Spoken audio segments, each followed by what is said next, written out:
and welcome to episode 168 of The Dive Down, a Magic the Gathering podcast focused on the latest decks, trends, and strategies for the casual spike. My name is Stanislav here in Chicago, and with me on the line from Denver, Colorado, it's the one and only Shane Beeps. Stanislav, my friend, how is everything for you in Chicago? I don't want to talk about myself. I want to talk about you, Stanislav. You know, I'm fine. It's good to hear. Everything going smoothly? Yeah. How's work? Pretty sustainable. That's the best you can hope for. That's how I'm feeling about it too right now. I mean, that's better than earlier before, right? Oh, I mean, yeah. It's better than before. Yeah.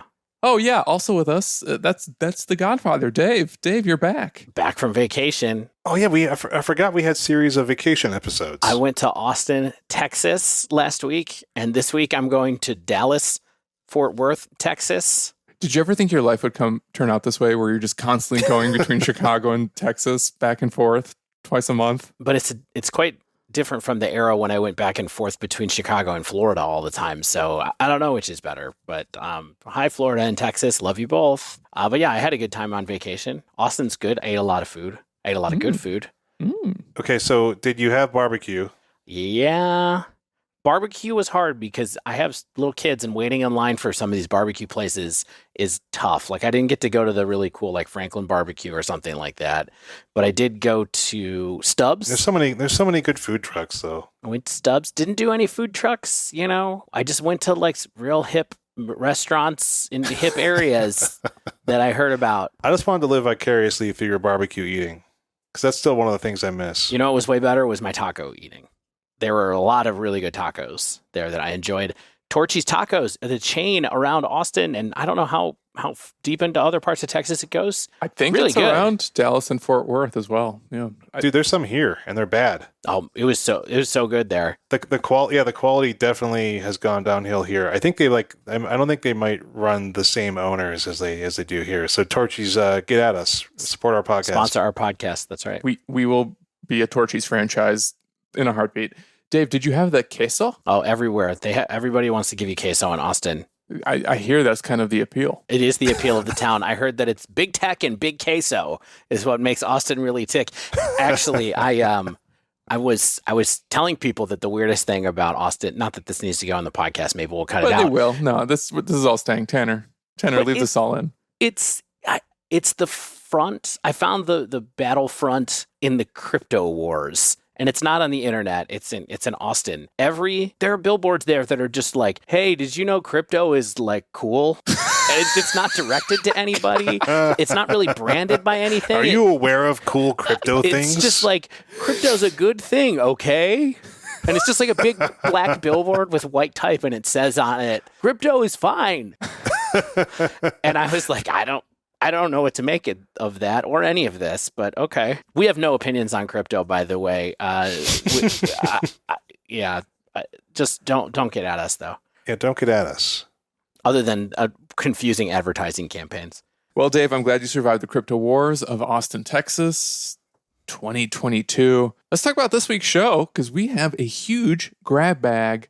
We've got new cards, we've got pivot tables, we've got other results as well. Travel plans. We're probably going to book some airfare, some room and board live on the show. Wait until you learn our top 3 travel tips that we sleeve, believe, or heave.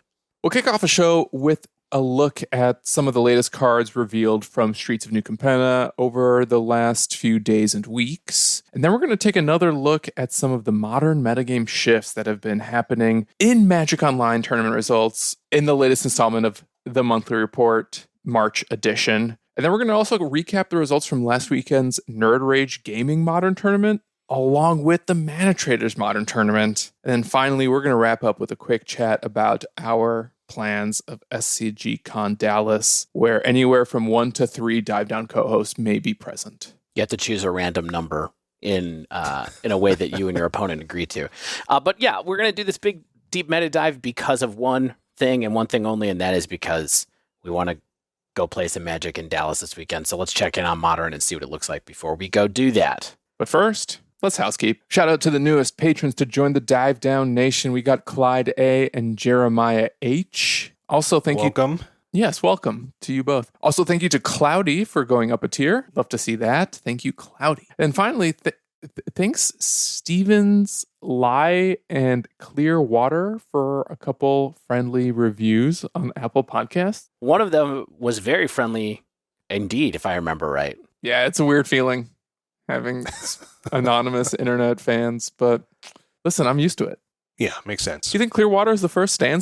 Oh, we know that that's not true. We're all stands. That's the name of our podcast. There's always money in the stand. And one thing we should also mention, this is something that community member, citizen of the nation, Oralox has been doing for months and months on the Definitively Discreet Dive Down Discord, is arranging tournaments. And this week's is modern webcam based.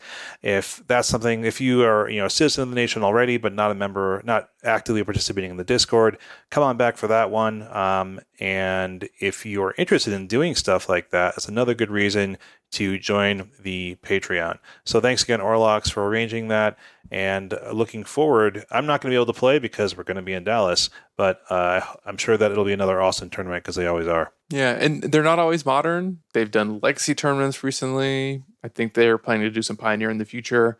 Modern is just the one that's coming up this weekend. So make sure you subscribe over at the tournament announcements channel of the Discord. And if you'd like to support us, you can find us at patreon.com/thedivedown, where as little as $1 a day will get you into... Ooh, $1 a day, I'll take that. Oh, sorry. We're not NPR. My bad. As little as $1 per episode will get you into our definitively discreet Dive Down Discord server. By the time you're hearing this episode, you know what I would have done, fellas? I'll tell you. I will have moseyed over to the post office and dropped off like a baker's dozen of deck boxes. You mean play mats? Because it ain't deck boxes yet. That Sorry, too. everybody. Yeah, no deck boxes. We have not received them from Germany yet. They're on a plane or a boat or in space. It's playmats, correct. I have a huge stockpile of playmats. I think I'll even post some photos of this small mountain of playmats that are going in the mail.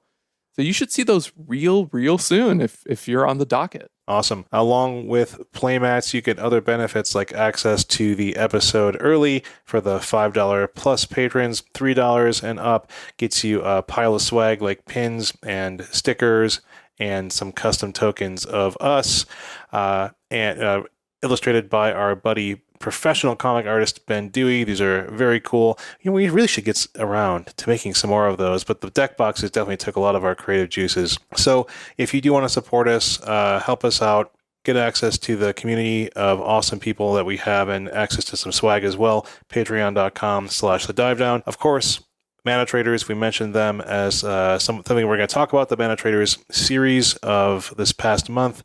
But along with their awesome free events, you can use them to rent your Magic Online cards. You get 15% off your first 2 months by using sign-up code THEDIVEDOWN2022, all one word. And when you're a member of Manatraders, you basically get the real prizes of these free series. The Manatraders people get a bunch more access to the prizing of these events, and like I said, they're free to enter, super generous, super easy to play in, and have cool coverage to boot. So Manatraders.com, sign up code THEDIVEDOWN2022. I feel like we have so much to catch up on today. We have this huge episode list of things to discuss. We got to talk about a tiny elephant in the room, because by the time the show comes out, there's a good chance that most, if not all, of our listeners saw a certain Wizards article that was published today and have subsequently marked their calendars for Monday, April 11th. Oh, yeah. And that's after this podcast. That's before this podcast will come out. No, that's after. Oh, you're right, man. I forgot how dates work. That's right. We finally did it. Wizards of the Coast, they're kingmakers. They called us into the office and they made us kiss the ring, and they said, "The Dive Down, you have earned a free preview card from Streets of New Capenna." That's it. We did it. We got there.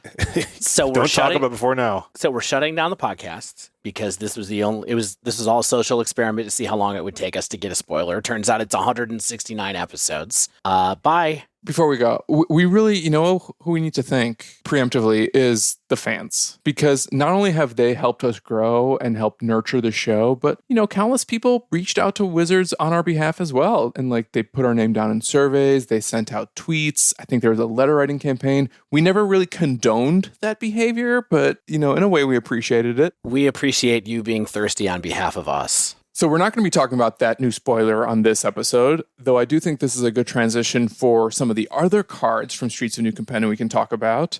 And also, look, if you're listening to this on Thursday, sometime Thursday, late morning, early afternoon, depending on where you are in the world, you could also go over to polygon.com, where I'm going to have an article up with some additional spoilers that we're not even talking about today, but we know are coming from this new set, that I got to see some of the new mechanics from the set, some really exciting stuff over at polygon.com.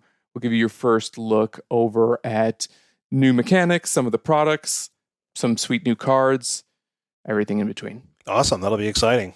So the cards that we do have to talk about, though, we have two cycles, essentially, that I think are worth talking about. One is pretty simple.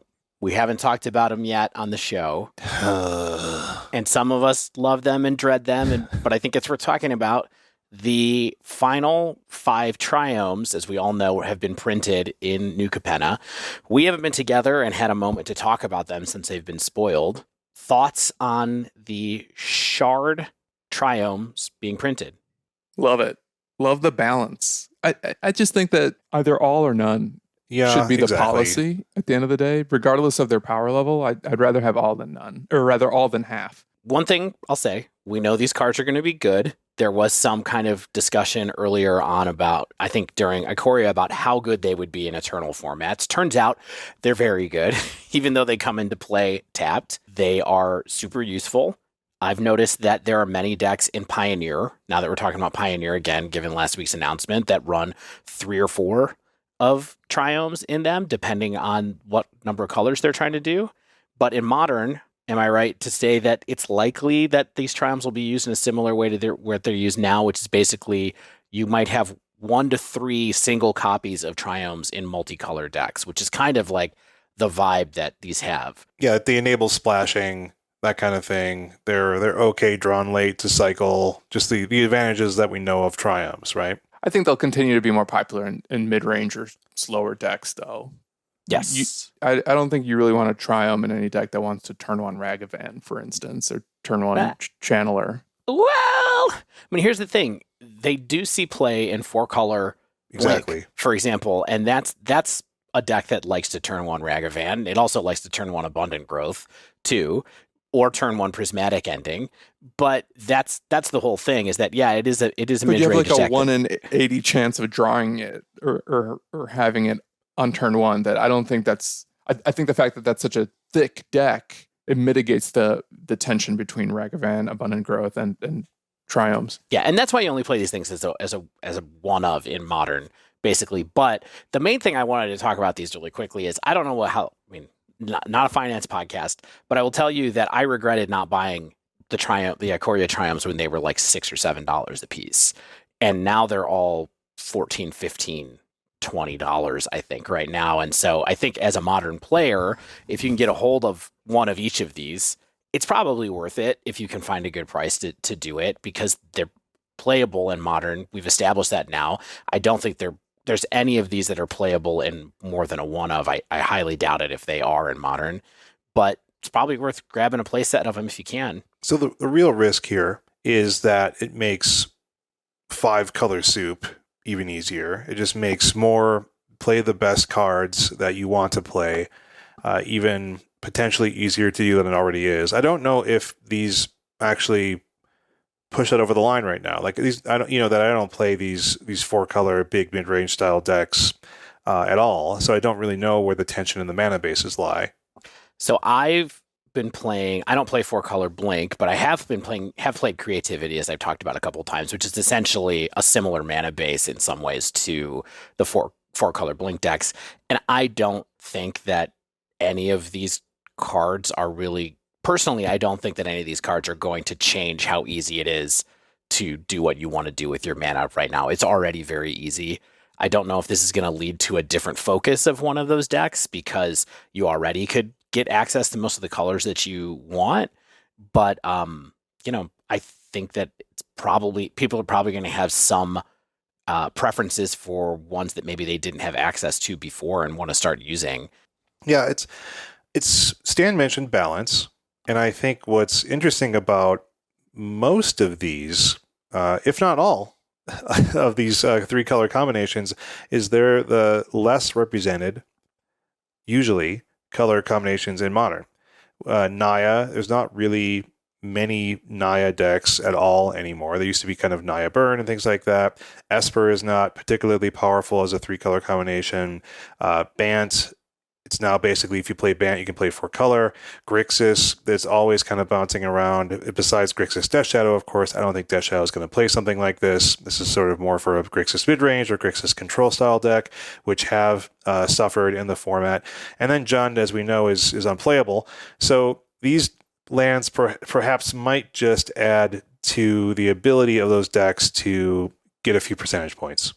Yeah, I would even add that maybe certain combo decks may benefit from having smoother access to all colors of mana in the way that, you know, some of the Cascade decks use the Ketria Triome because they don't have these critical turn one plays that they can sometimes like either fetch for a turn one Ketria and then just fetch nothing but basics and basically have perfect mana thanks to that. Those are the scenarios where I'm curious that these charms might help enable strategies that are on the fringes become a little bit more consistent because their mana is easier to manage. Can we talk about the names of these lands, though? Oh, they're completely unmemorable. They're not triomes. Like, why not just call them triomes, please? Good Lord. Moreover than that, and this may sound nitpicky, but it actually bothers me when we have these established names of shards or guilds and newer sets sort of abandon those names because I think the history behind some of those names is also important and recognizable. And but you can't just throw that flavor in here. Those are what? They're like lands? Is it like an actual? They're worlds in Shards. Shards was different worlds, basically. Yeah, but we have like Bant Panorama, you know, like those lands existed. And I understand what you're saying with regards to the flavor, but I think giving shards new names entirely, and we saw the same thing in Strixhaven with the guilds. I just think it like creates some unnecessary confusion when the flavor is a problem that can be solved to make room for more elegant solutions. Yeah. I think it's a tough spot for them. I do wish that they wouldn't name lands things that are tied to planes. Like that's maddening to me because it means when are they ever going to reprint these only in core sets and then we get that whole problem. But you know, we'll cross that bridge some other time. But I do think that these are really not particularly memorable names, and they're all named after characters. And yeah, I think it's a whole thing. Zeotora's Proving Ground for turn. Yeah. I'm going to fetch for Xander's Lounge. Yeah, and I'm going to concede on the spot because you said that in earnest. Only if I say it like this, Xander's Lounge. Gosh. You guys ready to talk about the other cycle, though, that I think is potentially more interesting because the cards aren't just lands? Yeah, we don't have the whole cycle, but of course you knew that any shard set like this, since they do this almost every time that there's a heavily kind of color tribal shardy set like this, there's a new set of charms. People love charms, people love modal spells, and so we have 4 of the 5 charms in this series that will help us remember the names of the groups. And which one do you want to start with? The good one. How about Obscura Charm? You think this is the good one? Yeah, I do. Go on. Let's make a case. King. Let's make a case for it, dog. Obscura Charm, white, blue, black. Instant, choose one. Return target multicolored permanent card with mana value 3 or less from your graveyard to the battlefield tapped. Option 2 is counter target instant or sorcery spell. And option 3, destroy target creature or planeswalker with mana value 3 or less. Yeah. I like this one. What I particularly like about it, I'm just going to cut you off and tell you what I like about it, and then you can build off of that, Stan. Because unlike the previous Esper Charm, which was, in my opinion, primarily focused on card advantage, what Obscura Charm seems to focus on is board advantage. And I like that, where it can be a removal spell, it can be a recursion spell, and then in a pinch, if you have no need for either of those, countering instant or sorcery spells is going to come up all the time. So I think that one thing that's good to point out here too is that it makes it better against different types of decks too, right? Bringing back a permanent is good against a deck that kills your permanents, and destroy a permanent is good against a deck that has a lot of creatures or something like that. And then in the middle is this one where if you're up against some kind of spells-based deck or some kind of combo deck, you have a very expensive out to a game-breaking instant or sorcery. But that's maybe reasonable for game one, and then you figure out where to go from there. Yeah, good call, Dave. I mean, my only issue with this is I think all of these modes are a bit off rate even for a charm in Modern, but I like the flexibility that you mentioned there, Dave. Just that first mode of return target multicolored permanent with mana value 3 or less from the graveyard to the battlefield, I think that is kind of pushed. And being able to play this in a deck that runs Teferi Time Raveler in Modern, I love that interaction, basically. Because then, like a backup Teferi. Yeah, it just makes it easier to tick down your Teferi to immediately draw a card and, maybe lower your defenses for a minute because you're going to get him back. Does this mean that your Teferi is tapped for the rest of the game? Or do you untap Planeswalkers? I think you untap them, but we'll have to call a judge to check. I guess, do you just untap all tapped permanents during the untap phase? I think so. Okay, well, I'm just going to play mine tap the entire time until someone rules lawyers me. You have to untap it. I do not. I do think that the one thing that you have to look at with this card is think about this in a deck. Any deck that wants to play this card probably also wants to play Archmage's Charm. And so you have to think a little bit about the trade-off between those two cards in your 3 slot. Don't you think? I don't know if that's true, man, because you could play this in a Niptolite deck. And you're not playing Archmage's Charm for sure. that. Yeah, I mean, that's fair. Or it's harder. It's certainly harder, at least. Yeah. So I'm imagining it just in a mostly control-ish shell where you'd be wanting to do a lot of counter spells. Niptolite is definitely a different thing completely where you're mid-ranging with value. And so I could see this being a good hit off of Niptolite for sure. And likewise, to your point, it's going to make it easier to play this, and Archmage's Charm is the Obscura Triome. Yes.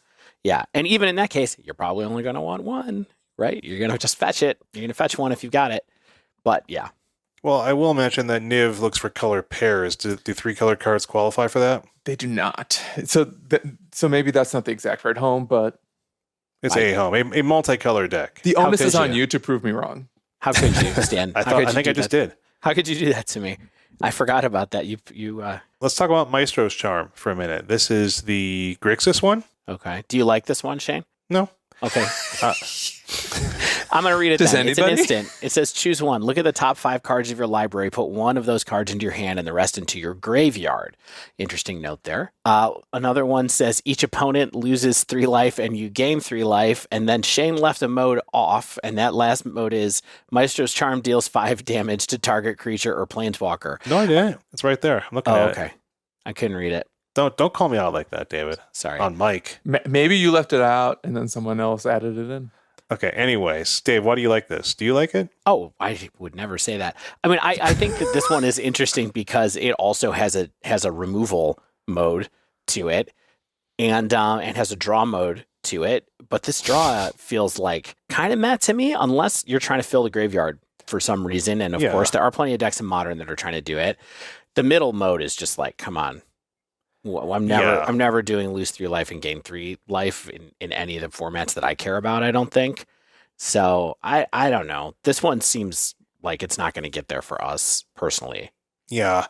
Like the 6-point life delta is like not terrible, but like that's usually what a deck that would play this card is not going to be killing you in that fashion, really. You know what I mean? I think the digging 5 for a needed card is the real mode of this, with like the removal as like the backup, because like you said, you're fueling Delve, other potential graveyard synergies with it in a variety of formats. 5 damage is solid from the removal end of things, but we do get that for 1 mana in Modern at least. So the real thing for me is Grixis, like this card is in search of a home, I think, right? Like I don't think there's like a deck that is waiting for Maestro's Charm. Speak for yourself. Yeah, I will say in defense of the removal side, the removal mode, you are potentially trading up on mana with that, as opposed to Obscura Charm, where it's destroy target creature or walker with mana value 3 or less. At best, you're getting mana parity, and sometimes you're trading down. So I do appreciate that this can kind of scale up sometimes. Otherwise, I agree with everything you're saying. I don't know if this is a Modern card just at first glance. I mean, I just don't know. It's for me, it's just one of those things where maybe there's like a standard Grixis control style shell, or maybe some kind of mid-range shell that evolves. But I just don't. There's never been a Grixis control or mid-rangey style deck that's really stuck in Pioneer or Modern that I can remember. So there is that weird Grixis control deck in Historic that I feel like no one ever talks about, but I'm constantly paired against it on the ladder. Do you know what I'm talking about? Yeah, it's the bolus, the bolus control deck. Yeah, it's like oops all boluses and a bunch of control spells. And I wonder if something like that can port into Pioneer, thanks in part to cards like this. I just don't think this card's good enough. You have so many better options. The only way that you would do that is if there was some reason to do the graveyard synergy with this, and I don't think that deck behaves that way, if I remember right. Who wants to talk about another bad one? No, I want to talk about a good one first. Can we talk about a good one? Fine. Sure. Let's talk about a good card, Shane. maybe a good card. Riveteers Charm, not Riveters Charm. This is the Jund Charm. It is an instant. The Riveteers are my favorite Jack White side project. Brendan Benson, Jack White, so good. The Riveteer was my favorite 1920s period piece comic book superhero movie from the early 90s. Okay, Riveteers out there. So what you do when you cast this charm is you choose one of the following. The target opponent, probably the one across from you, sacrifices a creature or planeswalker they control with the highest mana value among creatures or planeswalkers they control. You may exile the top 3 cards of your library, and until your next end step, you may play those cards. Or you may exile target player's graveyard. So, speaking of trading up on mana, I think this does this in a few different ways. I think making your target opponent sacrifice a creature or planeswalker they control with the highest mana value. Yeah, that's pretty darn good. That takes care of Murktide, Titan, Omnath. Yeah, it's a tricky card to play. For sure. I don't know if you remember playing Crackling Doom, but it's a total Crackling Doom effect. It's Crackling Doom-esque. I used to play that card a lot, and often it's incredible. You feel like you're trading up on mana, like Stan pointed out about the other ones. Other times you feel like, well, I just have this really bad, like non-targeted removal spell. And edicts are always tough like that. Yeah. It's nice that this one's at instant speed, for sure. That helps a bit so that you can kind of make it happen whenever you want to and time it correct. You know, if they bring on a different threat onto the battlefield, for example, or they cast it while it's on the stack, you can cast this to get rid of the thing that you actually want to get rid of. So there's timing things that you can do to maximize it. But I do like that mode of this card for sure. Yeah. Jund finally has a good Tron matchup thanks to that mode. The real secret sauce is, I think, that exile the top 3 cards of your library, and until your next end step, you may play those cards. Especially at instant speed, there's a lot of opportunity for doing fun stuff. I think oftentimes this can read as just draw 3 cards, and that's powerful in a mid-range deck that wants to refill. We're not just living off of the next card of your deck, you're living off 3 cards of your deck at once, and that can be pretty darn good. Yeah, it's interesting in the Discord today. People were talking a lot about how you would often be mana constrained when you got to this point using this mode, but like you're never casting this during your turn. So I wasn't. I know that some people are like, well, you can't play it with Bloodbraid Elf, and it's like I'm not playing Bloodbraid Elf. It's I sold my Bloodbraid man. Elves. I'm not playing. You found somebody to take them. A small child. I told him it was a good card. Yeah, I'm not. This was a good card many moons ago. I think in the kind of ways that people think about Jund right now, that makes total sense.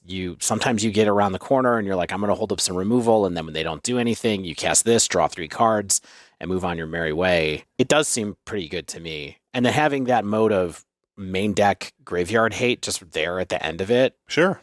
Great. Why not? Give it to me. We got the last one. Cabaretti Charm. Yeah. My favorite pasta. It's in the shape of Emrakul's tentacles. Yeah, if it's cool, it's Cabaretti. I just love how Shane really wanted to get in on my favorite bit. Yeah, I did. And he snuck it in there. Oh, I got it in there. All right, Cabaretti Charm, red, green, white, instant, choose one. Cabaretti Charm deals damage equal to the number of creatures you control to target creature or planeswalker. Okay. Historically terrible card that number of creatures you control to a target removal spell.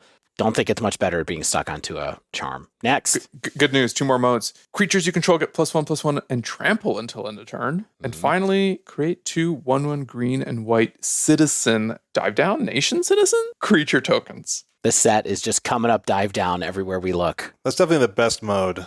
That's the best mode? Guys, I think this is just a limited card. Citizens, yes, Dave. Yeah, and also I agree.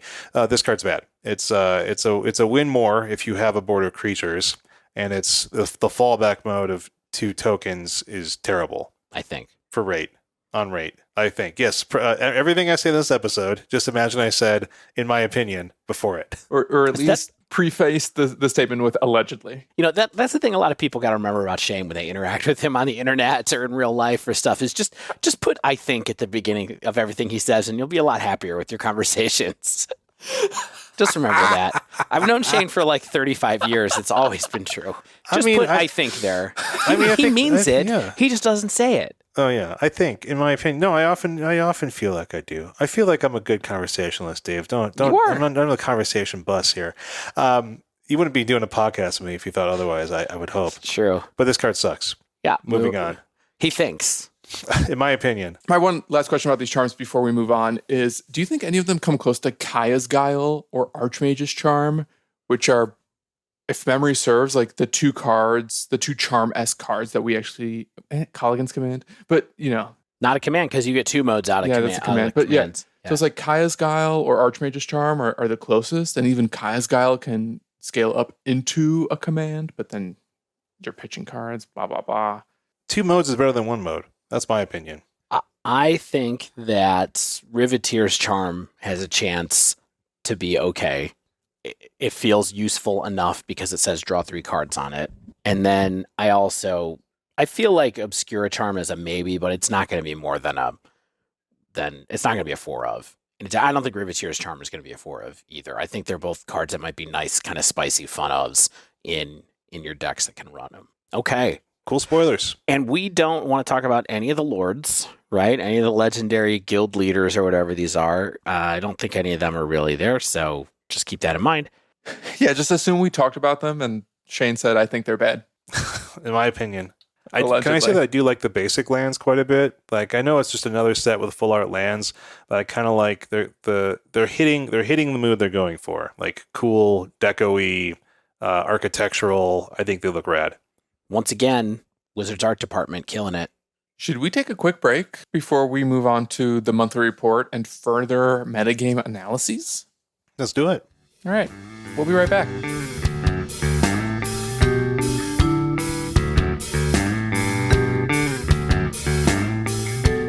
And we're back. We're recording this on April 4th. May the April 4th be with you. And you know what that means? We have an entire month of March with Magic Online tournament data. So I put it into my favorite spreadsheet, and I've broken out a little trend line of the most popular decks, the most popular cards, and looked at what's getting more and less popular in both of those categories. Now, Stan, you refused to share this data with Shane and I before the show. I did. A real risk. You want our live reactions. I hope I have enough in my heart right now to give you what you're looking for live. Yeah, I hope so too. There are a couple instances where once I saw the data, I was like, say what? And I'm curious if you guys will have similar reactions to that. Worth pointing out, of course, with March is that the data is kind of split into 2 halves because a couple weeks into the month, Lurrus was banned. And prior to the Lurrus ban, we may recall from February, Lurrus-based decks were at the top of the metagame, especially Grixis Shadow and Hammer Time. And then a couple weeks into March, Lurrus was banned. And what did we see but a pretty significant shift in those top decks? So let's start with just a quick look at what were the most popular decks in March in Modern. With almost 10% of the monthly metagame was Murktide Regent. In fact, it was 16% more popular than it was in February. So 10%, huh? Yeah, almost 10% Murktide Regent. On the entire, all the Magic Online events that you looked at across the whole month, it added up to 10% Murktide. Correct, yeah. And the sample size is about 10 tournaments. And that included challenges, super qualifiers, and I even threw in the SCGCon Indy 5K because we got like the top 64. So I used that data as well. Wow. Okay. Believe it or not, Murktide Regent, though it was the most popular deck and it had a pretty big lift of 16%, it did not have the biggest lift month over month. What did? Is it second place? Is it something else? Am I waiting? It was the third place deck. Okay, well, give me the second place then. Still Hammer Time. Yeah. It's not dead yet. Not dead yet. A little over 6%. It was a drop of 57%. So it did get significantly less popular, but still pretty up there. Now, that doesn't include what happened over this weekend, though, does it, right? Where there was a random challenge where 3 of the top 4 decks were Hammer Time too, right? Yeah, and then a bunch more in the top 32. We'll get to that in the April month. Interesting. Yeah. All right, third place with one of the most significant month-over-month lifts. Can I guess? Please do. Living End. Poop. Dave, you want to guess? I think that the number 3 deck is Amulet Titan. Okay. Burn. Then it's Crashing Footfalls. Oh, that's a good one. Ding. Crashing Footfalls. It went up to 6%, 159% lift. Wow.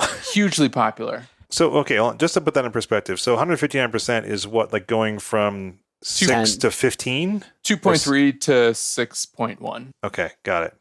Wow. It's all relative. That's big. The other category also had a slight increase, which just speaks to deck diversity, right? Where we're talking about like 1s and 2s that don't necessarily fall into the buckets of the most popular decks to appear within a tournament. Blink also actually had a pretty significant drop off, though, even though that is the next most popular deck, 5.5%, drop of almost minus 40%. It went from like 9.4 in January, 9.0 in February, and now it's like 5.6. That's fascinating because everybody thought that Blink was going to be it. Yeah. And people are still talking like it is it. And it does pretty well sometimes. It. You know, we see it in top 8s. What is it? Yeah. We see it in top 8s. And I wonder if part of that just has to do with people realizing that the deck is hard and not always great. And when occasionally we have conversion rates for some of those decks, they're not super impressive. Well, we're going to have conversion rates for some of those decks coming up. We'll see them in the other tournament, the paper tournaments we're going to talk about. That's what I call a tease. I'll just rapid fire through some of these other ones. Death Shadow was still up there. It's the next most popular after Blink. It did drop 43%. Burn had a 90% increase. Amulet Titan had a slight decrease of 11%. Living End also had a decrease, which I think is really shocking because it had such a breakout pair of weekends. But that's a perfect time for it to break out. Yeah. And then Yawgmoth had another strong month. It was up 40%. So what's the percentage of Yawgmoth in the meta? Just under 4%. Okay, got it. Yeah, so it keeps hovering. It's like that's like Yawgmoth is permanently there, right? It's like 4 to 5% of like any given meta or tournament meta. Just the Yawg folks are playing Yawg. Seems to be. All right, so before we move on to the top 8 rates, Stan, unless you have something else before we do that, could you read down the top 10 decks in order with their percent metas? So we got the commentary. Could you just read the list for our listeners? 1 is Murktide, 9.5%, followed by Hammer Time, 6.3%, Crashing Footfalls, 6.1%, Other, 5.9%, Whoa. Blink, 5.6%, Death Shadow, 5.6%, Burn, 5.2%, Titan, 5.2%, Living End, 4.3%, Yawgmoth, 3.8%, Tron, 3.8%, Dredge, 3.0%. Dredge. Wow. That's a little over 10. That was 11. You know what? I'll also throw in Azori's Control. Oh, please don't. 2.4. 2.4. I mean, it's interesting to hear how many decks are hovering around that like 4, 5, 6%, which actually I think Modern is a lot more interesting when there's a bunch of decks at that kind of rates and maybe one deck that's approaching 10% as opposed to what's gone on recently where we have 3 decks that are above 10% or something like that. Yeah. So I think that's cool. I mean, it's a good list. The list in order that you read it is not too much of a surprise. Some of the percentages certainly are, especially when you consider your month over months. Yeah. But sounds good to me. Yeah. So a new addition I had this month that I'll avoid talking about it in the same minutia is I trended out top cards from January through March just to get a sense for what were actually the most popular cards in a given month and how that changed. And this is one of the surprises that I had for you guys, because one of the things that jumped out to me was when I was looking at all these individual tournaments and identifying what the most popular card was per tournament, there was a pretty sudden but noticeable change after the Lurrus ban. So pre-Lurrus ban, the most popular cards in order of like the first 3 tournaments were Ragavan, Asper Sentinel, Ragavan. And then post-ban, back from the grave. Most popular card in Modern, at least in the first challenge post-Lurrus, Lightning Bolt. Wow, just like that. Yeah. Second challenge post-Lurrus, Counterspell was the number 1. No. Icky. Yeah. On March 19th. On March 20th, most popular card, Force of Vigor. Wow. Cheers. L'chaim. Then we had Lightning Bolt again, Lightning Bolt, back to Ragavan, back to Lightning Bolt.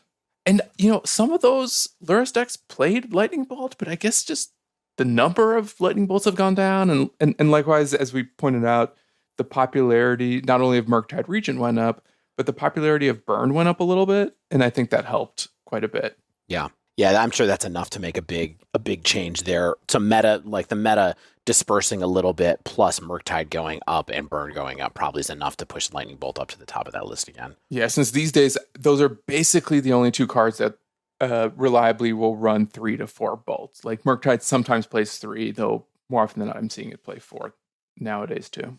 Yeah, Shadow is not even running any right now, which has been an interesting change as I've played with that deck some lately. It's just doesn't have it, not even one of. Yeah, it's just so wild to me. So that being said, the most popular card was still Ragavan in the month of March. Looking at just like the relative number of Ragavans against the total number of cards. Yeah, what's our Ragavan ratio, Stan?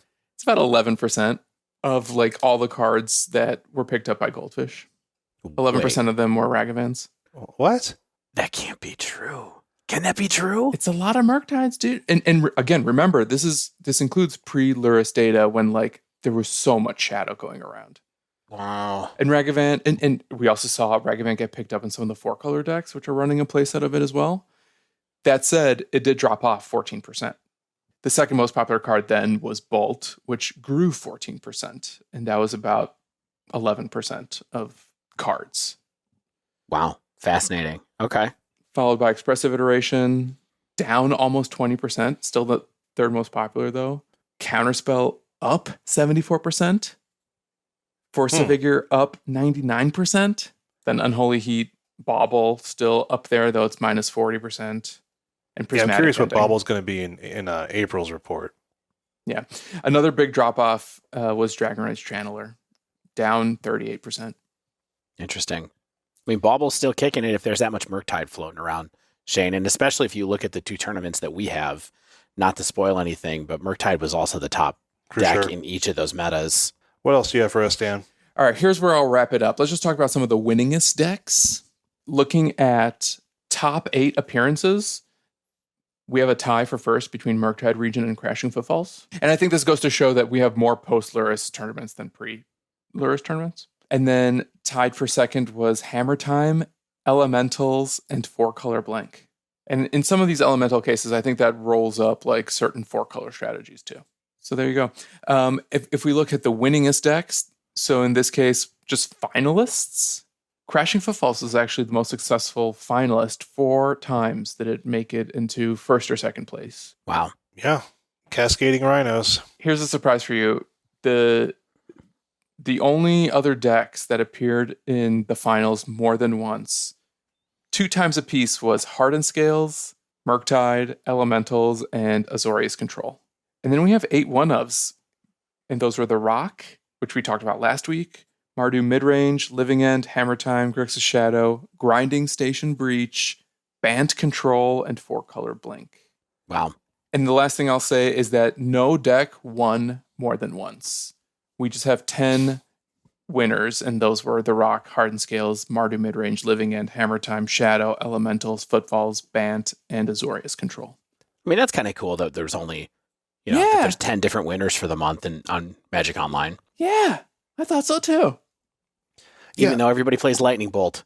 I mean, this Post-Lurrus metagame already starting to feel pretty good. It seems like a lot flatter. It seems like, we're going from 4 to 9%, 10-ish% of the decks that are represented even in this competitive meta on Magic Online. I don't think you could be much more happy than that. Yeah, I mean, I am a little bit worried that all the black decks are gone now. Except for Grixis Death Shadow. Living End's a black deck, sorta. What is? Living End? Get that word out of your mouth. There's no sense. I mean, even though it can't produce any black mana, it's got 12 black cards in it? It's got Grief and Grief, Living End, Architects of Will. Good. Yeah, I mean, I think that we'll see how things continue to develop, but that is an unfortunate thing, although I do think that the meta feels more healthy generally right now. What about Yawgmoth, sir? Sure, Yawgmoth. Okay. Black cards in that deck. It's a green deck, but okay. There you go. Proved you wrong. Yet again. Did it. All right, so Stan's monthly trends, and thank you for sharing those with us. I feel like we need a jingle or something like that for it. Maybe we can make one. Exactly. Let's do it. We know some musicians out there, like you, sure, Dave. Right now. Send them in if you got a jingle for Stan's monthly meta analysis. We love it. I mean, I think it's really cool to see.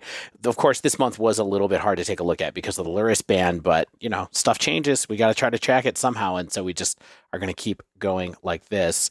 I think that provided a really good picture, like I said, of the 2 paper tournaments that we had this last weekend that we can look at in depth as we prepare to think about what to play in Dallas this weekend.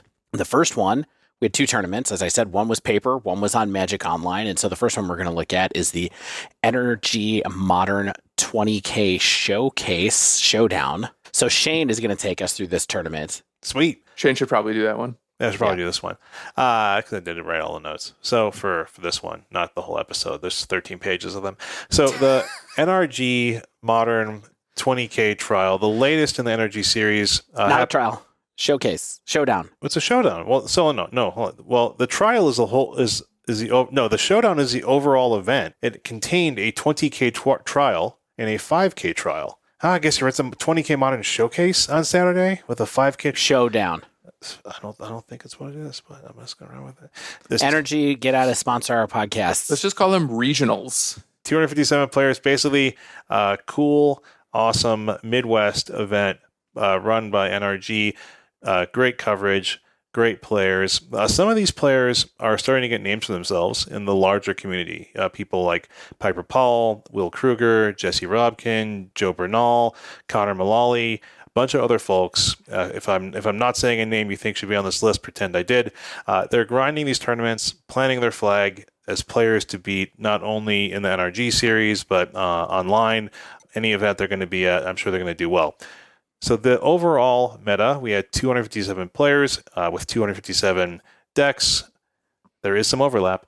There might be some data messiness here. I did check down the list on the MTG Melee website. I thought it was pretty darn well normalized, so it should be pretty close to the actual percentages. So we'll start. There's a bunch of them because, like we said, the meta is getting pretty flat, but there's some interesting overlap in what you were talking about, Stan. We have Is It Murktide at 9% of the meta, Temur Cascade at about 6%, Burn Variants about 6%, 4-color Blink featuring Yorion about 6%, Amulet Titan about 6%. Okay. I mean, sounds really close to what Stan shared for the overall Magic Online meta for March as well. Yeah, so that's a good start. Burn was a little bit more popular here, but otherwise, it almost lines up perfectly. Well, you know what to say about Fort Wayne, Indiana. It's a real burn meta. Yeah, it's hot. It's actually the hottest city in Indiana. Let's continue on. We have Azorius Control featuring Kahira at about 5%, Living End 3.5%, Mono Green Tron 2, and Golgari Yawgmoth at 2.7%, Grixis Death Shadow, 4-color Control, and Azorius Hammer at 2.3%. And then below 2% is my arbitrary cutoff for other in this tournament, 45.7% other. Hooah! Is that all two? Is that 2s and 1s? Is that what that is? Well, there's 257 decks, so 2% of that would be 4 copies? I don't know. Do the math, math? Dave. What am I? What's math? Am I a Sega Genesis commercial? It's 5 copies. Okay. So much like Stan's metagame, this is a real post-Lurrus casual spike meta, if you ask me. Like, we don't have a single deck over 10%. 46% of the metagame are decks that are below 2% of the overall meta. What are you guys thinking about this? Is this what is to be expected from paper tournaments in general? Even if Lurrus was still legal, do you think we would still have such a big other bracket? I mean, I think we can just go back to a Lurrus paper tournament. I think we had fairly recently, right? Hunter Burton, maybe? Or? Yeah, I think we definitely had a smaller other pie for sure. We definitely had bigger wedges of Hammer and Murktide. Shadow and Murktide in before. They were all above 10, I think. So we had 3 decks that were bigger. I think that Shane has cut off other maybe a little bit higher than we do sometimes when we do this with just the sheer number of decks. I mean, 2% is usually the cutoff. Yeah, 2% makes sense too. So what do you think about the actual decks? hate them. Yeah, all of them. I mean, what's weird is, like, I'm looking at this list and I'm like, there's not many I really want to play on the whole right side of this graph. It's just like, oh my God, Shane. Yeah. What about the third most popular deck? The one you keep threatening us that you're going to run. Yeah, I mean, I've had it rented for a few weeks now. I mean, they're there at 6%. Doesn't mean that they're winning. We'll talk more about that later. Yeah, we will. So, but overall, I mean, this is the MH2 as we've settled into it. Now that we've lost Lurrus, the thing that's most surprising to me in percentage, at least, of representation is the 2.3% of Azorius Hammer. There were additional mono white hammer pilots as well. I decided not to incorporate them into there. I think there were maybe 4 of those, so that would have brought it up to maybe in the 3-ish%, but still that's a huge fall for a hammer to have taken since Lurrus got banned. And I think people have always liked to talk about how explosive hammer is and how it could just win out of nowhere. But I think we maybe underestimated just how much Lurrus was adding to this deck's win percentage, both in terms of just its recursion ability, but that also added to the wins out of nowhere, because you play a Lurrus, you play the card out of the graveyard, and you win with it. But it can be that Hammer might have also just been good at beating other Lurrus decks as well. Like, it can be both things. It can be that Hammer became less good, and also the metagame that it was good in is also gone. Yeah, and as Stan was saying, we saw a boatload of Force of Vigors. People are still fighting against this deck. Yeah, I mean, people are still fighting against Belcher too, apparently, and Belcher, had its spike a few months ago, and it's down and out of there as well right now. I mean, the combo decks that we've settled on here is being back to Cascade, essentially. So what we have is we have a contingent that's big mana. We have a contingent that's kind of mid-rangey. We have a contingent that is 4-color blinky, and we have a contingent that is Cascadey. Yeah, and Force of Vigor is good against decks other than Hammer. I mean, it's great against Urza Saga. It's really good against Amulet Titan, especially. I think the rise of Vigor may be something of a response to the perceived threat of Titan, in fact. Let's talk about the biggest surprise here is how many decks that are in this pie that are in the top half of this metagame that are running Saga. There's really only 2. Yeah. It's only Amulet Titan and Azorius Hammer for a card that was propping up something like Jund, which is I think still a reasonably good deck, even in the post-Lurrus meta, completely gone. But it's not showing up here at all, and that might be one of the bigger fallers as well in this metagame, is that Urza Saga is not being played quite as much, at least to my eyes right here. Time to sell all my copies. What's also interesting here too is this is a paper metagame. It is people bringing their decks, and Jund is not here. Even by the paper grinder crowd. Fort Wayne, Indiana, Jund Central, I've always been told, only 2 players brought Jund. Either a Jund Saga deck, which of course I think now that Lurrus is gone is not as much of a deck at all, but even Jund midrange, 2 players, kind of surprising. I mean, Everett would like to have words with you if you think that Jund Saga is not a deck right now. He's been, at least last week, he was killing it on Magic Online with it. So I still think it's a deck, but I do think one thing I would note is the people who are hardcore Jund people for years probably don't feel like Jund Saga is really the same deck that they built over the years. And so that's a less of a reason for them to sleeve up their old deck and bring it out to something like this. I think the other problem is that the hardcore Jund players who need to keep their deck foil would be spending $1,000 on Ragavans and At least. sagas to make sure that their whole deck is shiny. And that's the real barrier that's keeping from this deck being popular in paper. Yeah. It's super interesting. If you look at this, I mean, the what mid-range deck is here at all? It's really just 4-color Blink, which sometimes behaves mid-rangey and sometimes behaves control-y.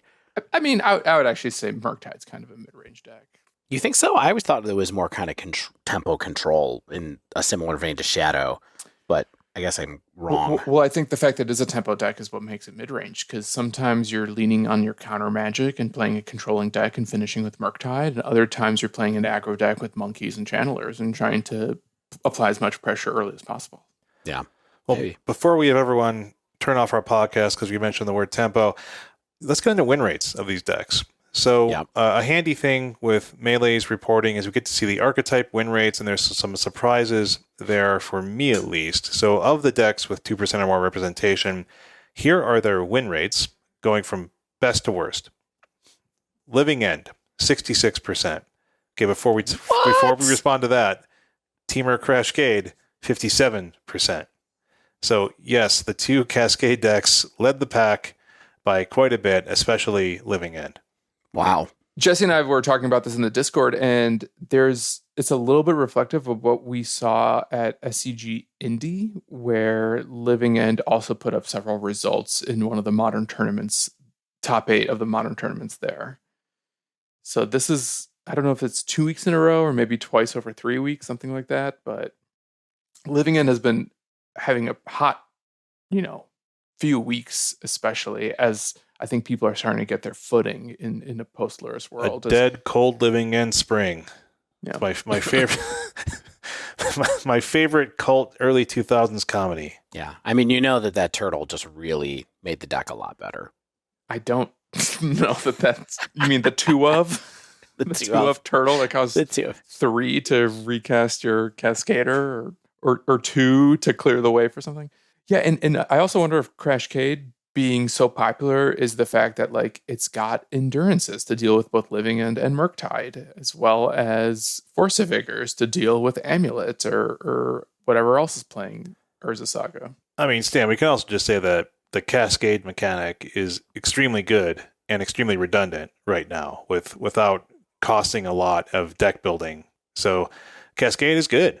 And unless you're coming prepared for Cascade with a certain number of, let's say, Chalice of the Voids or Void Mirror or whatever your hate of choice to Fairy 3. Flusterstorm. Thoughtseize. Yeah. I think that's the thing. Yeah, Dave mentioned, black decks are kind of struggling right now. So, yeah. Although, according to these results, maybe not so much, because the third deck on the list is Grixis Death Shadow with a 45.5% 54.5 rate. Sorry, 54.5. My bad. Yeah, that's still that's pretty up there. I mean, 55% is a good deck showing, especially for Grixis Death Shadow is not the easiest deck in the universe. It's never the easiest deck in the universe to pilot a mid-rangey style deck to success, and so GDS putting up like a 55% win rate, pretty darn good. Yeah, but only 2.3% of the field was Grixis Shadow, though. So I think it was actually very possible for the Cascade decks to dodge it. Oh, for sure, yeah. When you have that many more pilots, yeah, it's just going to happen. Or you just get lucky, or the fact that you can't Thoughtseize the top of the deck. So you just draw one of your 12 Cascade cards, and there you go. I do try to Thoughtseize, but that card don't exist yet. I keep trying to Thoughtseize the top of their deck, and they say it's not legal. 53% Azorius Control. Yawgmoth also a 53. And 4-color Blink at 50.5. So those are our 50% plus decks.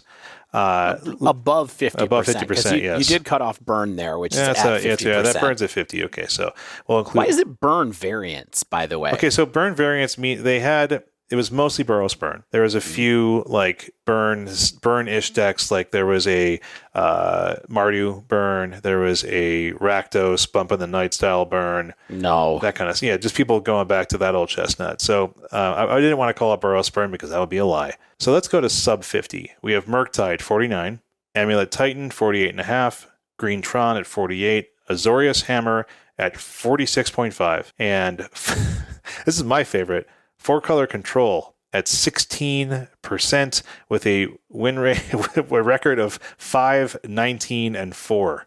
How is that one possible? I don't know. That is so wild to me. Maybe some really people who thought they were really good at 4-color control. I do have to ask, and just because I didn't have a look at MTG Melee, did you check and make sure that these were actually 4-color control and not Indomitable Creativity decks? Because it keeps getting tagged as control in different results that I've seen. I'm going to take a look really quickly, but because I don't know what 4-color control is if it's not Yorion, you know? Yeah. But at any rate, look for something. I can't believe that record. It's unbelievable that it's like, here's all the decks that were above 50%, and then this one was it. You almost never see a result that's like 16%. Yeah, I don't know, but it's not great. So yeah, what are your thoughts on this? We really only had 7 large archetype groups at 50% or better, and we kind of talked about how Cascade's really showing up. Here's what I think. It's a good time to be a rogue. That's what I think that this meta looks like to me. Like, if you have a deck that can deal with Cascade, and you probably have a chance to do some stuff that you want to do that's outside of the meta, right? Like, at least in a paper tournament where it's 50% of the decks are other, for once you can probably go and do something else if you wanted to play, not your pet deck maybe, but maybe something that is different than the norm. You might have a chance to pick up some points there, because I don't know where the rest of these wins are going if so many of the decks in the top 50 are performing below 50%. And there's not really a way for us to track the win rate of other either. So I got to think that other probably did okay at this tournament if one of the top, if more around half of the top decks did less than 50%. Yeah, my concern here, and this is of course one tournament. I'm not saying we need to we're not going to go ban anything, right? I'm not saying that Cascade is busted and needs to go, but is Cascade like our newest affinity of 2016 or Dredge of 2018? Like, it's just like you either have to have a good amount of hate or the right deck choice, or you're going to get steamrolled by Cascade. Here's what I would say: it's not new. This deck has been around for over a year now, thanks to Shardless Agent. So I don't think it's the new affinity. It's these are decks that have been lurking around and doing very well at different points in time for a while. Yeah. And I think if you don't have a good game plan against Cascade decks in your modern deck, you're not really prepared to play a big tournament. They were here before they were at the top of the meta. They were the 6th and 7th place decks in meta share before. And there's a lot of options, right? I mean, Stan, you have done a lot of work with Teamer, and now you've been dipping your toe in Living End. Yeah. And I mean, people have plans against you. Yeah, I've actually put together a handy list of cards that are really good against Cascade decks.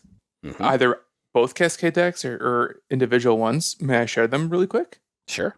Against all the Cascade decks: Flusterstorm, Spell Pierce, Test of Talents, Teferi Time Raveler, Void Mirror, Lavinia, Damping Sphere, Silence, Chalice of the Void are all playable cards. Sometimes just shutting them down cold. Ranger Captain of Eos. Yeah, no, I mean, that's a a silence effect, as we say among fair. old school Magic players. Say, what about cards I want to play? Okay, Shane, I got some of those for you too. Rest in Peace, Leyline of the Void, Oh yeah, Tormod's Script, Dothy Voidwalker, yeah. Engineered Explosives, Soul Guide Lantern, Thoughtseize, Inquisition, Surgical Extraction. Yeah, remember when everyone was packing? Extirpate. Remember when people were just packing a couple copies of EE, a couple copies of Chalice, in every deck, and did people just forget about these things? I mean, Grixis has been playing. Grixis Death Shadow has been playing them the whole time. It's Mark still Ty's been playing them now. EE. Yeah. Now I will say there is a difference here, right? EE is not good against Living End. Correct. Right? Yeah, that's a Rhinos card. You do have to have in mind, what am I supposed to do against these things? Because there are cards that are good against both, and then there are cards that are only good against one of the two. And so, of course, the Graveyard Hate's good against Living End. It's not good against Rhinos. The cheap permanent destruction stuff is good against Rhinos. It's not good against Living End. It's like one way to think about it. So your, Hidetsugu is good against Rhinos. It's not good against Living End.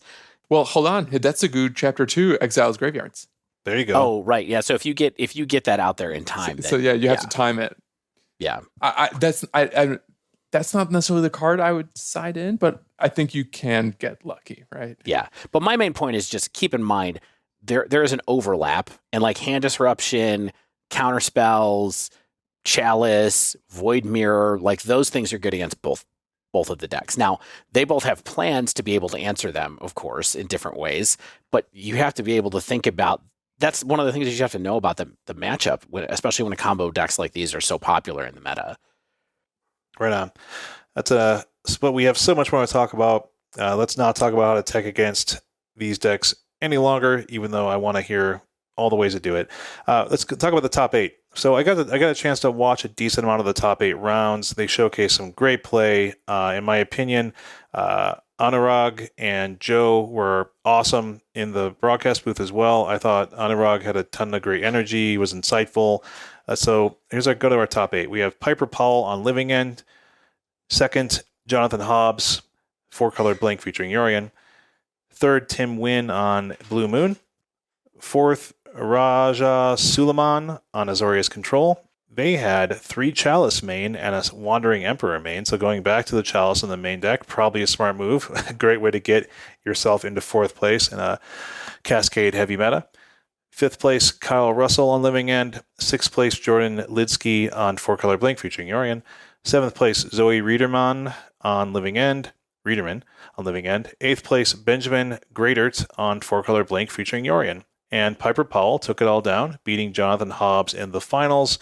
I believe she also took first seed in the Legacy event on Sunday as well, somehow. So Piper Powell is killing it. Piper is someone we've talked about from results on Magic Online in the past as well. I don't remember her screen name at this point, but definitely have seen some work there. This top 8 is kind of the stuff of nightmares for me, for what it's worth. Like Living End, Yorion, Blue Eye Control, Is It Control, and no fun for anybody. Although I'm sure that the people who piloted these decks had fun. It's just wow, it feels like not exactly where I want to be seeing these lists, but it happens sometimes like this. I don't know. What do you think, Stan, of the top 8 with a bunch of, you've been playing Living End. Are you happy to see it performing so well? I guess so. They're going to get hated out. I mean, I'm happy to see it because I've been buying up the cards. And I'm trying to get Shane's Griefs to finish the deck. Oh, they're in the trade binder for when I see you next, Dan. Whee! I should probably find the time to do that. Yeah. I mean, I think it's cool. I think Living End was a known entity that people may have been underprepared for. That said, I think it's also interesting that 4-color blink decks did so well here, even though we were just talking about how poor the conversion rate was for 4-color control. And 4-color blink just being like a 50% deck in this tournament still managed to put 3 copies into the top 8. Just goes to show you that I think a deck like this is so skill intensive. Yeah. That every choice matters. Every choice matters. And if you're looking at the tournament results this week to decide on what to play in Dallas or Pittsburgh or other tournaments moving forward, I would actually consider the skill cap for some of these decks and your own experience, because something like Living End, yes, there are challenging lines and decisions, but it's a much more linear deck. And 4-color control, albeit the pile of all the best cards in the format, you still have to understand your position and your role in a lot of matchups and which cards matter and how to sideboard in a Yorion deck altogether and even how to mulligan in a Yorion deck altogether or how to close out games that go super, super long sometimes. It's why we saw, in the 4-color control stats, it was 5-19-4 because people were sometimes going to time and getting draws that way too.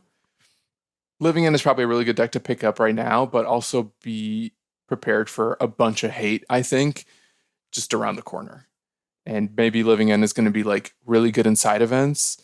And unless it's actually doing something super truly broken, which, I mean, it's a powerful deck. I think it's debatable whether or not it's doing something intrinsically unfair and in that broken category that even a ton of hate isn't good enough to stop it. I would anticipate that it's going to have a little bit of a decrease, in Dallas and Pittsburgh, just because people are going to start packing like 4 copies of Graveyard Hate cards into their sideboard, and maybe even like Endurance's main deck to help deal with it in game 1 sometimes too. Yeah, or extra spell counter spells, cheap counter spells out of the sideboard kind of stuff. Why don't we take a look at another tournament, different perspective on today, Manatraders Swiss. What do you think about that? I can go through these results quickly. Let's do it. How fast? All right. Yeah. So I'm not going to go into as much depth here, but I think a different perspective just to see what people pick up on Magic Online when they are not constrained by the bonds of paper. The interesting thing is that this tournament, the Manatraders Swiss, also had 221 players, so it was only a little bit smaller than the NRG tournament. Bamzing, friend of the show, unofficial 4th host of the Dive Down, I think was on the analytics for Manatraders here and had posted up a pretty detailed breakdown on Pastebin that included deck lists for every single deck, the meta share for all the decks, and then some conversion rates as far as what decks performed extremely well at 6-0s or better. I have not seen the results of the tournament overall. I tried to look for them on Sunday night. I couldn't find them yet. So we're mostly just going to talk about the overall meta and what decks performed well using that 6 wins as a metric for a conversion. So here's the meta. Blue-Red Murktide, 18% of the meta. Blue-Red Murktide, actually 18.6%, so almost 19. Living End, 7.7%. Amulet Titan, 6.8%. Teamer Footfalls, 5.9%. Mono Green Tron, 5.0%. Yawgmoth, 5.0%. Hammer, 5.0%. 4-color Blink, clocking in at 4.5% of the meta. A lot smaller farther down the list than it was at NRG. And then Grixis Shadow, 4.1, and Dredge at 3.2. I'm going to stop talking at 3% decks, though there were a few other decks below that are notable. Interesting things here to me. So Murktide was also the number 1 deck, the same as it was in NRG, but the meta share was double. Yeah, quite a bit more. It was 18% as opposed to 9% in the paper event. Cascade decks made up more of this meta online. Living End was a 7% or almost 8% deck, like we said. At NRG, it was 3.5%. Teamer was the second most popular at NRG. It was 4th here, but in both cases, it was around 6%. So really, a lot more people were playing Living End than anything else. Titan was very close to the same. There was more green Tron online and more Yawgmoth. And no burn. Yeah, real lack of burn here. It's not a burn meta online. Real cold, burn real chilly. Was 2.7% of the meta here, so it was below the cutoff that I stopped at. It was a little bit below everything else. It's one of those wedges that doesn't have a label on it. The chart you're looking at.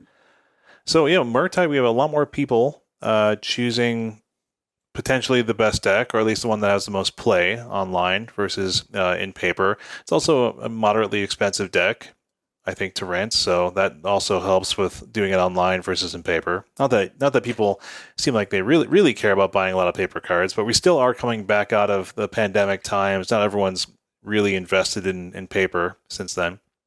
Yep. The other share here, although I cut off at 1% instead of 2%, so let's say if I was to cut off at 2% like Shane did, I think it would be just about the same as Murktide. It would be about 19-20%. 25% in that range, where Murktide was at essentially 20%. Murktide, 20% of the meta is super fascinating. It was the largest wedge in NRG where it didn't do well, but let's talk about what happened here. So, like I said, the conversion metric that we're going to use on Manatraders is 6 wins. So, what decks did well with 6 wins? So, there's kind of 2 ways to look at this. One is the percent of the 6 wins meta versus the general meta. Okay, so we see how people's meta share changed when you look at winners. And then we can also look at the percent of those decks that managed to make it to 6 wins. And so we're going to talk mostly about the winners meta, essentially, and talk about what happened there. So the number 1 deck in the winners meta here was Murktide. 6 pilots managed to get to 6 wins or better, and that accounted for 13.6% of the winner's meta. So that's a decrease from the overall meta share by a pretty significant amount. But the fascinating thing is another deck managed to get 6 pilots to 6 wins, and that is Mono Green Tron. Heck yeah. Mono Green Tron went from 5% of the overall meta to 13.6% of the winner's meta somehow. Man. Speaking of Tron, something I've noticed a lot of the Tron decks playing lately is a card called Warping Whale.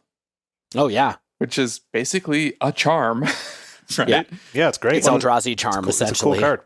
I'm just going to read it really quick, and you'll understand why I'm citing it. 1 and a colorless. Choose one, either exile target creature with power toughness 1 or less. Option 2, counter target sorcery spell. Mm-hmm. And option 3, create a 1/1 colorless Eldrazi Scion that has sacked this creature at a colorless. That third mode doesn't come up a lot, by the way. No, it doesn't. But those first 2 modes are pretty interesting. You know, the first mode being really good against Ragavan and DRC, and the second mode being really good against the Cascade decks. And not just the Cascade decks, but target sorcery spell also includes Expressive Iteration, which I think is a really important card just in the format still that we're kind of not even talking about as much as we used to. Because we're so bored of it being there all the time. The next deck on the winner's meta was 4-color Blink. So it was 5% of the general meta, 4.5% of the general meta, and it was 9% of the winner's meta. Grixis Death Shadow is a slight riser, and Living End and Footfalls were both stable, which is pretty interesting to me. If you think about it through the other way, the percent of decks within each deck that converted from the broader meta to the winner's meta, the standouts here to me, I mentioned a couple of them already. 55% of people who brought Tron had 6 wins or better. 40% of Blink pilots had 6 wins or better. 33% of Shadow pilots had 6 wins or better, and 33% of Elementals pilots had 3 wins or better. 6 wins or better, sorry. But the ones that didn't perform as well, of course, Murktide was only 15%, Living End was only 18%, Footfalls was only 23%, and so on and on from there. I kind of feel like, let's take a look at the top 8 really quickly. Like I said, don't have the results of who won the top 8. Oh, Dave, do I have a surprise for you? Did you get it? Great. I'm literally typing them in as you speak. So if you start with position 1, I'll be done through position 8 by the time you finish. It's a race. Great. All right. So building the railroad tracks in front of the train. Winner. Is Batutina, who well-known pioneer and other Magic player on 4-color elementals. That is awesome. Second place, Paxi on blue-red Murktide. Third place, Dragon Johns on Yawgmoth. Fourth place, Pururin on blue-white Hammer. And then fifth place, Dimitrigd on 4-color Blink with Yorion. And then 6th, 7th, and 8th place were all Murktide. So there were 4 Murktide lists in this top 8. And those pilots were Gerardo 94 in 6th place, Jujubin 2004 in 7th place, and Mateus 34 in 8th place. Mateus, a lot older than those other 2. Yeah, sorry. Jujubin, by the way, wow. Everywhere. Killing Just it everywhere. with Murktide lately. Yeah. Won the super qualifier, top 8ing this, doing other stuff. I think that Jujubin also went 7-2 into the top 8, which is impressive after I think going 10-0 or something in the qualifier recently. So what do you think about this top 8? No Living Ends in this one. Mm-hmm. Only 1 Blink, but 4 Murktide. It really feels like when I see people posting on Magic Online about Magic Online for some reason, everybody loves Murktide in Magic Online meta. And I don't think it's a particularly cheap deck to build versus the other decks. I'm not going to put too much stock in 2 different tournaments, right? But I think right. When we know that the Magic Online meta is full of killers, we know that they're going to flock to tournaments like this, and we know that they're going to play the deck that gives them a lot of options, right? And I think that you honestly probably stand, I don't know if you'd agree with this, because you've played both Is It Murktide and you've played Crashcade and things like that. I feel like you have more optionality in a deck like Murktide than you do with Crashcade. even though there are interactive spells with Crash Gate and things like that, I feel like, you're playing a different kind of game. Yeah, so the interesting thing with Murktide is that it has more reactive spells. The options in Crashcade are a little bit more responsive in a way that, like, the teamer's reactive spells are like Brazen Borrower and Stomp and Prismari Command and Fury. And you're, like, trying to get blockers out of the way more than anything. And Force of Negation is, like, basically your one main deck counter spell. With Murktide, you can play draw go a little bit more consistently, but I think the interesting thing with Murktide is that because you have, like, the best one drops in the format nowadays, you can actually have an easier time closing out games and, like, playing a really strong draw grow strategy while still, like, maintaining a really strong threat on the board. And then eventually you get to this point where your monkey has made so many Lotus Petals for you, and, like, you've drawn a couple counter spells and a Spell Pierce, and it's just like you can play a late game Murktide that's going to win the next turn and also win a counter war or, answer whatever number of removal spells your opponents might have against it too. Right on. They're different types of options that you have to think about, and Murktide is more of a counterspell deck. Crashcade is more of a, like, I'm going to do my thing and then get your roadblocks out of the way. For sure. I think I also feel like people who play a Magic Online are never going to sleep on the Cascade decks. Do you know what I mean? Like, they're not going to ignore Living End. They're not going to ignore the Crashcade decks, and so they're going to come more prepared than some paper people might be. I don't know why that might be the case. I just feel like, Magic Online grinders are probably just playing more often. They know what to expect. They know the metagame a little bit better. They know the dynamics of the metagame a little bit better, just because they're more plugged in. I think by and large. I'm not saying the people at the top, of course, I think are. I think they also just have more reps. Like, they just know how to play the matchups more frequently, because they're just, like, grinding these leagues and then playing challenges. And, someone like Jujubin has probably played Murktide against Cascade countless times, more times than you've played Modern this month. Probably. Almost. Oh, certainly. Yeah. So, yeah. Well, I'm a pioneer guy. I think we'll talk about that in a minute. Well, I think that both of those tournaments give us a great idea on what to talk about now with the state of Modern, in particular when we think about SCG Con Dallas. So should we break the news now about Dallas? What's going on? What's happening? Should we take a break and then do a wind down? Yeah, this is a proper wind down. Just to say we did? Yeah, proper wind down. Yep, I love it. So I just did another tease. So stay tuned after this. Yeah, just wait for the 10 seconds for the music to separate this section and the next section. There won't be any ad breaks, or will there?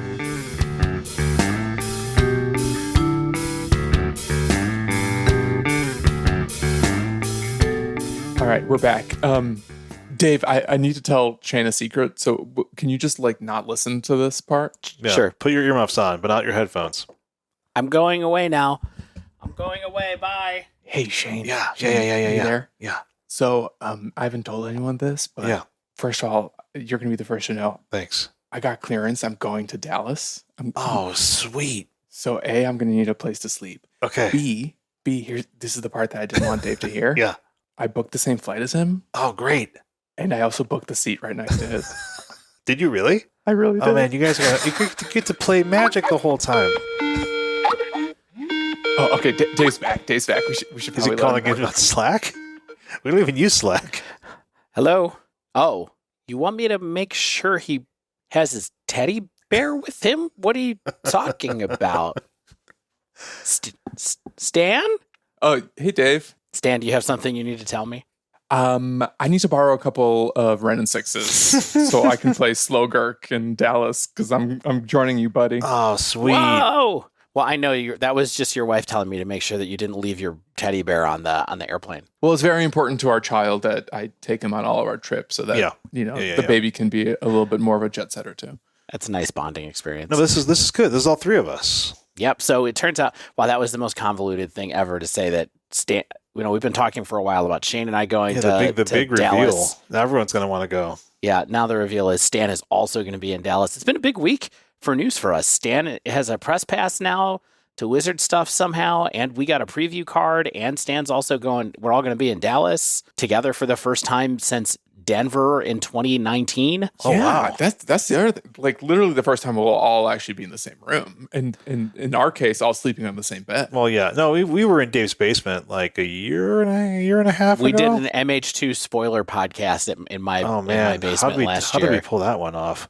Oh, yeah. Badly. I had the wrong microphone set up, and it sounded like I was across the room. I forgot about that. So all that being said, we are all going to SCGCon. Dallas, Fort Worth. Yeah, Dallas, Fort Worth, really. Dallas is a real misnomer in this one. The 8th through the 10th, we'll be there. We'll post photos on our Twitter if you want to follow us at the Dive Down. You can see what we look like if you don't already know, that kind of stuff. And look, if you want to say hi to us, we're dorks. You can come say hi to us. We're happy to talk to you. Chan, I don't think anybody who listens to this has any doubt whether we're dorks or not. I think Stan's cool. That's a really good point. I think Stan's cool. So, what do you guys want? Do you want to talk about what you're bringing to this thing? Like, let's just talk about what's informing your decisions. What do you want to be playing this weekend? What are you hoping to accomplish? Well, I don't think any of us are playing the main event. I'm going to play the main event. Oh, wow. You're really doing it. I love it. Can I ask why?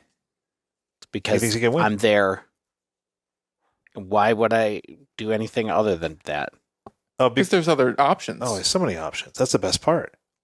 So, I almost always play main events in these things, but this time around, like, I calculated the expected value, and I just feel like for players at our level, really at your level, Dave, the EV on a main event, man, on a main event, just... Don't you want to earn prize wall ticks? For more Dragon Shields?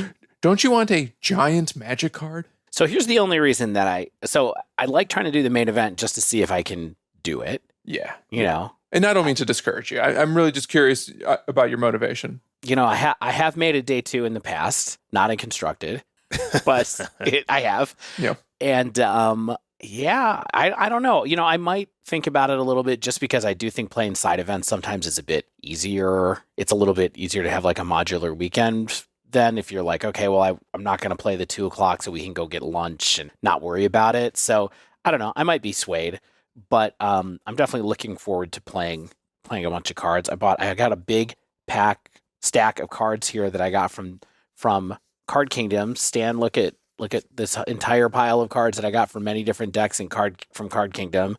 They got here in 2 days. I ordered them on Friday. It's Monday. They got here already. Card Kingdom, get at us. Card Kingdom, sponsor our podcast.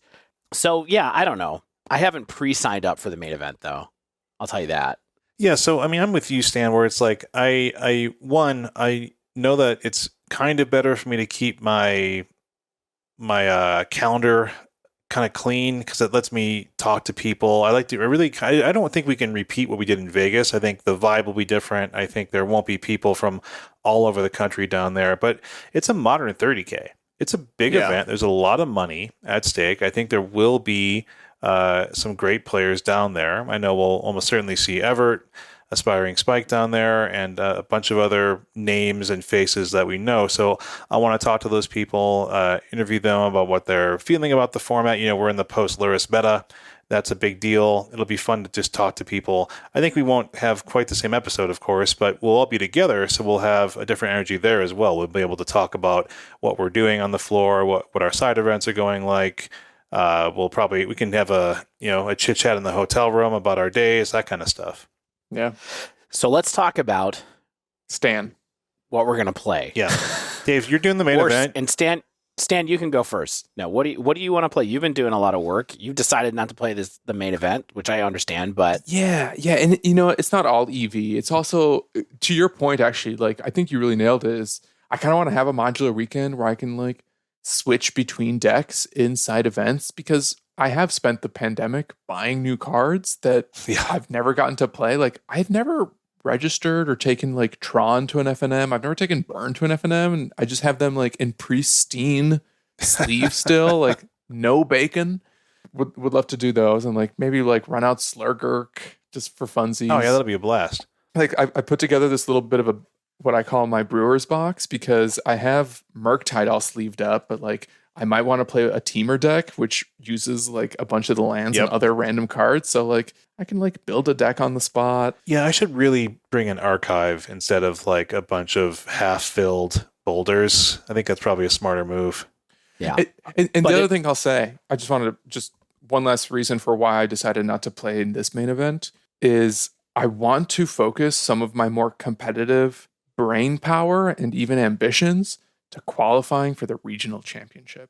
And I don't know if like spending $80 to play in a 30K that is like just so insulated is going to be more valuable for me than actually just like playing against a bunch of different decks with a bunch of different decks while also being able to like feed myself and walk around and like not be really stressed out about the results of a tournament on like the one vacation I get every like 6 months.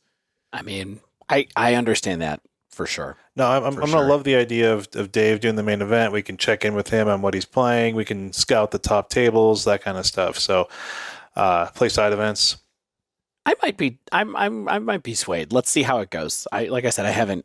I'm keeping an eye on how many people have pre-registered. They're fun. Point. I mean, main events are super fun, and like if you haven't done one in a while and you enjoy doing them, please, more power to you. I would love nothing more than for you to day 2 and finally legitimize this show, because the preview card is not it. So well, Shane's day 2'd. Yeah, I did day 2. I day 2'd, like the last GP before we lost all of our GPs, basically. Right, so that was the last time the pod was good. Yeah. All right, so let's talk about what decks we want to play, though, because that's what people care about. That's what I want to hear about from you all. What are you bringing with you? We've got a few minutes left. Let's talk about it. So you know what's funny is I think I want to play more. I think I might play more Pioneer than Modern at this event. I don't know why. I mean, we know that Pioneer is kind of the next Pro Tour event. I'm guessing that there'll be Pro Tour events feeding that, not necessarily. But our Pioneer channel has more activity in the last 2 weeks than it does in the last year and a half. I feel like there's a lot of people talking about it. It is a format that I think people are getting into again. Aspiring Spike was streaming it today. And so I think that I want to get back into Pioneer and become the Pioneer guy for the pod again. And I'm interested in Rakdos Sacrifice, mainly because I think I really want to learn a Sacrifice deck. I've never been good at a Sac deck. They've always been moderately confusing to me. I never know what sequencing I want to do. I never know when I want to do the thing that the deck does. I never know what the highest value add is, what the best lines are. And so I'm going to have to throw myself at this deck for a while to learn that. And I think that it's a good deck. And I think that it runs Rakdos cards, so I'm interested in it. And it's powerful. Like there's some crazy lines. Like you can play an experimental synthesizer and just do like you can get 4 cards for 2 mana. Like that's what the people over at the Playing Pioneer website are talking about, lines like that. If you're into Pioneer, by the way, check out Playing Pioneer website. They're not affiliated with us, but really good content. And I'm also just generally interested in mono red aggro, of course, in Pioneer. Going back to that, I think it's a good deck and a cool deck. Stan's showing me his sleeved up versions. Stan, you sleeved up your flip sagas? No, you got to use those replacement cards, my friend. Nah, I'll just pull them out of the sleeve. I hate doing that. Yeah. And what I'm going to do this weekend? I'm bringing back out mono green Tron. I'm bringing some Russian Tron to play once again. I'll believe that when I see it. I'm bringing it. Okay. All right. Stan. All right, Stan, what's in your brewer's box? So I've got 3 decks already sleeved up. I got Murktide in this box. And then in this dual deck box, I've got Burn on one side and Tron on the other side. And those are the 3 I'm bringing on the plane, Dave, so that you and I can play games in the airport. Okay. Sounds fun. Because I'm sitting on the opposite side of the plane from you. You don't even know did I tell you where my seat was? You did. You sent me your itinerary. Oh, geez. I didn't realize I included my seat. That's funny. But it doesn't matter. I got 3 sleeve decks. Like Shane, I actually want to try to run out mono red in a Pioneer side event just because of the OP system and like Pioneer being like the format of the season, it feels important to like get some reps in, especially in paper. And because I had the deck, somehow I opened up enough booster packs that I had like Kumano faces Kakazan. You had a playset of Kumano faces Kakazan? I had 3. Wow. Yeah. I'm going to have to look because, I love playing Chandra just to kill. Yeah. And I know that that's in that list. I probably have those 1-drops too, the 1-drop sagas, but yeah, we'll see. And then, like if I can get out one run with Crashcade or Living End or Slowgurk, that'll be cool too. I mean, I'll be there long enough to play like at least 6 side events. So it's, I'm really just like, I'm going there to party and have as much fun as possible. And just like, Dan, I'm going to teach you how to play Flesh of Blood this weekend, by the way. If you say so. I'll bring my Blitz deck. Yeah, I want to bring a couple. Just, dude, play with Dave. I don't have it in me to learn Flesh of Blood. Oh, right you now. do. Well, the main thing I'm going to concentrate on while we're there is making a podcast together because we are going to record live together on Saturday night at some point, like Shane said. Probably between the event and before we go out with fellow citizens of the Divedown Nation. Exactly. And then, so what I have that I'm planning on taking with me is, I don't think this is much of a surprise to anybody, but the main deck that I'm planning to play, if I do play in the main, is Grixis Death Shadow. I've been playing it online lately to like reasonable results, and I just think it's like I want to play an expressive iteration deck. I don't want to play Murktide. I don't want to play 4-color control or 4-color Blink, even though I do have both of those decks. Which Shadow version do you like? It's called Grixis. It's blue, red, and black. But like, are you playing Street Race and Garmog Anglers? Oh no, Are you playing Royal Scions? So I'm very into the list that Michael shared on the episode that we did with him a couple weeks ago. Michael Rapp shared. So I'm gonna have Kaido in the list. It's basically the deck before the Lurrus ban with a few tweaks to include a Planeswalker. I think the deck is totally fine right now, and Michael even did well in a team tournament over the weekend with it and posted about it, and so I think it's good. Now, I think the sideboard is something that I still am going to be playing around with a little bit. I've been playing a lot of Spell Pierces and Flusterstorms and stuff like that to get ready for Cascade and other annoying decks in that vein. But yeah, I want to be playing something with Turok too, and so I got 3 Turoks in the sideboard ready to go. I think the other deck I'm going to have is John Saga. Yep. Ready to go. I like Everett's list. I haven't had a chance to play it yet, but his list has 3 Seasoned Pyromancer and 3 Liliana of the Veil. He was kind of killing it last week online. I mentioned a little bit earlier about it. I think that's a really good deck. I'm curious if he's still planning to try it out in Dallas this week. I haven't been able to check out his stream the last couple of days, so I'm not sure where his head is at there. But I like those 2. And then I'm going to have some Prowess deck sleeved up, of course, just because red cards, you never leave home without a Prowess deck, even if you're not even going to play Magic. Exactly. I have one with me at all times. And a fanny pack. Now I do need to actually do all the sleeving up. And I also, when I was mentioning the cards I got from Card Kingdom, I also got cards for that weird mid-range Mardu Blink deck with Malakir Rebirth and all that kind of stuff. So I have that, and then I also have cards for Hammer. Oh yeah, I was going to build up that Malakir Rebirth Pascal Maynard deck as well. I forgot about that. So I'll probably really have Hammer Jund and Death Shadow, mostly Prowess. One last question before we sign off. Have you guys ever been to Fort Worth? It's a real burn meta. Hot in Fort Worth. Is Fort Worth a cool town to hang out in? I mean, I hope so. We have some. We're going to have a founders dinner where we talk about business things. That'll be good, and then we'll go out with friends. I trust in Citizen of the Nation Andy to know how to have a good time no matter where he is. So I'm just gonna follow him on Saturday. Yeah, the last time I saw Andy was when a stranger tapped me on the shoulder at a Tenacious D concert and said, "Hey, are you Stanislav?" And it was Andy. That's a very Andy story. That's funny. It's a true story. We were both at Run the Jewels at Riot Fest last summer. Did he tap you on the shoulder as well?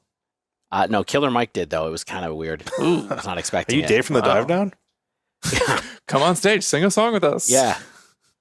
Me and Al are really into Magic and the Dive Down. All right, well, I'm really excited to travel with you guys. Cannot wait to see some citizens of the nation, some other friends of the pod, and just like try to sleep in a little bit. Because I'll be away from. Bring earplugs. Y'all know I snore, right? Bring those a earplugs. baby that wakes at 6 a.m. Yeah. But that wraps up this week's show. If you haven't yet, make sure you subscribe to our podcast so you get the latest episodes as soon as they come out. And if you use Apple Podcasts or Spotify, please leave us a rating and or review.